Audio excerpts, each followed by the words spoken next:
नमस्कार, आप देख रहे हैं सीजीएनएन लाइव। मैं हूं दिव्या। तो चलिए शुरुआत करते हैं इस वक्त की बड़ी खबरों के साथ। रायपुर पुलिस असम से गिरफ्तार। जी हां, आईटी एक्ट के आरोपी को पकड़ने गुवाहाटी पहुंची थी रायपुर पुलिस की टीम। अब खुद कानूनी शिकंजे में आ गई है। गिरफ्तारी के दौरान आरोपी के साथ कथित बदसलूकी और रिश्वत मांगने के आरोपों के बाद गुवाहाटी पुलिस ने छत्तीसगढ़ पुलिस कर्मियों के खिलाफ एफआईआर दर्ज की है। इस घटनाक्रम के बाद पुलिस महकमे के हड़कंप मच गया और रायपुर पुलिस के वरिष्ठ अधिकारी असम पुलिस के संपर्क में हैं। फिलहाल मामले की जांच जारी है और दोनों राज्यों की पुलिस पूरे घटनाक्रम की पड़ताल में जुटी हुई है। छत्तीसगढ़ बोर्ड एग्जाम रिजल्ट जारी। छात्रों का इंतजार हुआ खत्म। जी हां, छत्तीसगढ़ माध्यमिक शिक्षा मंडल ने 10वीं और 12वीं बोर्ड परीक्षा 2026 के नतीजे जारी कर दिए हैं। मुख्यमंत्री विष्णुदेव साय ने नवा रायपुर स्थित मंत्रालय महानदी भवन से परिणाम घोषित किए हैं। रिजल्ट जारी होते ही लाखों छात्रों का इंतजार खत्म हो गया है। विद्यार्थी अपना परिणाम सीजीबीएसई की आधिकारिक वेबसाइट cgresult.nic.in और डिजी लॉकर पर आसानी से देख सकते हैं। शिक्षा मंत्री गजेंद्र यादव भी इस दौरान मौजूद रहे हैं। अब छात्रों और अभिभावकों के उत्साह का माहौल है। वहीं टॉपर्स की सूची पर भी सभी की नजर टिकी हुई है। छत्तीसगढ़ में प्रॉपर्टी खरीदना हुआ सस्ता। जी हां, छत्तीसगढ़ सरकार ने आम जनता को बड़ी राहत देते हुए अचल संपत्ति की रजिस्ट्री पर लगने वाले 0.60% उपकर समाप्त कर दिया है और यह फैसला तत्काल प्रभाव से लागू भी हो गया है। सरकार के इस निर्णय से किसानों, मध्यम वर्गीय परिवारों और संपत्ति खरीदने बेचने वालों को लाखों लोगों को सीधा लाभ मिलेगा। 1 करोड़ रुपए की संपत्ति पर अब करीब 60,000 रुपए तक की बचत होगी। इस फैसले से रजिस्ट्री प्रक्रिया और आसान, सस्ती और पारदर्शी बनेगी। साथ ही प्रदेश में रियल एस्टेट सेक्टर को भी नई रफ्तार मिलने की उम्मीद है।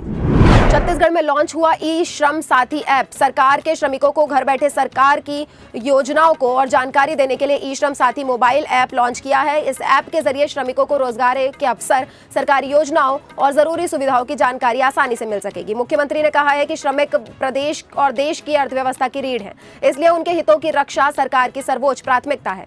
राज्य सरकार का यह कदम श्रमिकों के सामाजिक और आर्थिक सशक्तिकरण की दिशा में एक बड़ा प्रयास माना जा रहा है।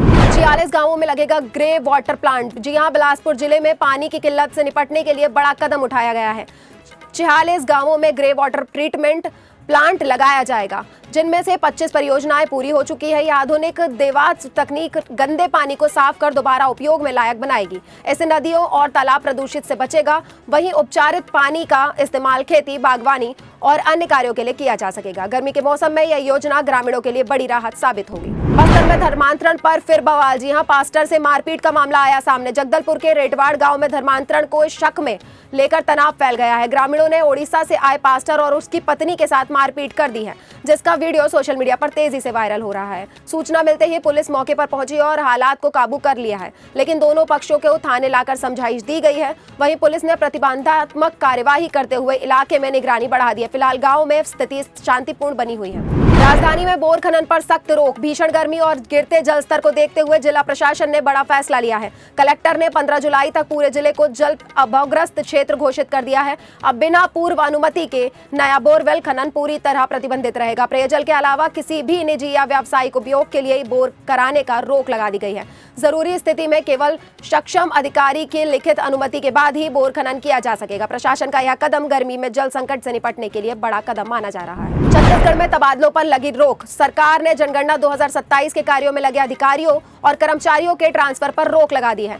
1 से 30 मई तक प्रदेश भर में घर घर जाकर जनगणना सर्वे किया जाएगा। इस दौरान सामान्य परिस्थितियों में किसी भी कर्मचारी का तबादला नहीं होगा। केवल विशेष और अपरिहार्य मामलों में ही अनुमति दी जाएगी। सरकार का यह फैसला जनगणना कार्यों को सुचारू और प्रभावी ढंग से पूरा करने के लिए लिया गया है। पोस्ट ऑफिस नौकरी के नाम पर बड़ा फर्जीवाड़ा। कांकेर के पखानजूर में पोस्ट ऑफिस का फर्जी नियुक्ति पत्र वायरल कर बेरोजगार युवाओं को लाखों रुपए तक ठग लिए गए हैं। शातिर लोगों ने ज्वाइनिंग लेटर, पोस्टिंग और सरकारी मोहर तक का इस्तेमाल कर करीब 6 युवाओं से लगभग 10 लाख रुपए ऐंठ लिए हैं। डाक विभाग ने इस आदेश को पूरी तरह फर्जी बताया है और लोगों को किसी भी नौकरी के ऑफर की आधिकारिक पुष्टि करने की अपील की है। अब पुरुषों की भी होगी सुनवाई। जी हां, दुर्ग का जेंडर बैलेंस काउंसलिंग मॉडल अब देश भर में चर्चा का विषय बन गया है। इस अनोखी पहल में महिलाओं के साथ साथ पुरुषों और बुजुर्गों की समस्याओं को भी बराबरी से सुना जा रहा है। परिवार परामर्श केंद्र अब तक 200 मामलों में 130 का सफल समाधान किया जा चुका है। वहीं पुरुष काउंसलर और सीनियर सिटीजन सपोर्ट बेंच की मदद से कई टूटते परिवार फिर से जुड़ रहे हैं। दुर्ग का यह काउंसलिंग फास्ट मॉडल पारिवारिक विवाद सुलझाने की नई मिसाल बन रहा है। छत्तीसगढ़ की हर बड़ी खबर तक है हमारी पैनी नजर। फिर होगी मुलाकात नई खबर के साथ। तब तक बने रहें सीजीएनएन लाइव के साथ। धन्यवाद।